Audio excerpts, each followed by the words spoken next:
kuan. Naaday mi ani sa kuan sa barko. Gikan mi ani og Vancouver Island muuli nami. Una ami sa ibabaw sa barko. Perting kusugas hangin. Nindot kay view oy, nindot kay view ang mga isla makita. Mo na akong modelo diha. Si Mister. O di ba? Dako ilang barko. Mo na gitawag og barge. O di ba nag-smile og bao ang ako ang kuan partner oh. Nice view, No? You got a nice view. Nagbiyahe ni siya ang barko ani paingon na ni siya sa Vancouver. Gikan mi ani og Vancouver Island.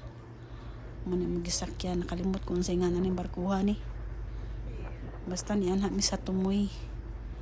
Kay aron makita na ang view sa paligid sa surroundings or whatever. No?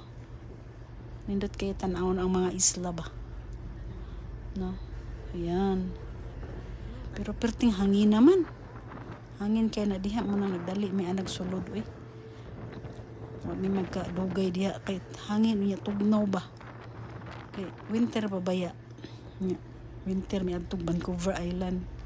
Ambot ani banahan ni. Yan.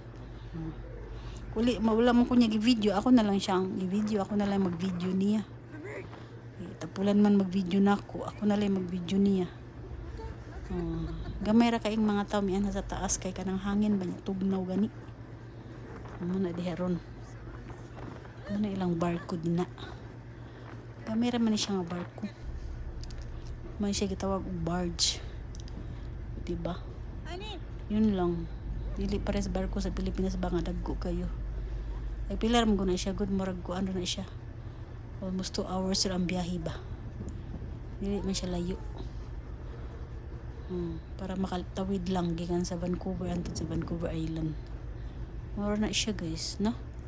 Thank you for watching. At least naka-share ko ninyo kung anong sa dagway sa dagat dire Kumaad to mag Vancouver Island ingon ana ra. No? Okay? Yun lang. Okay, yan na. Nagpusing-pusing po ko diha. Kung mo ko niya video, ako na lang naning kamot og videos kung kagalingon. Alang-alang. Pakita po ko eh. Diba? Okay? Yun lang. At least nakashare ko ninyo, no? Bye-bye. Thank you for watching. Thank you. Bye-bye.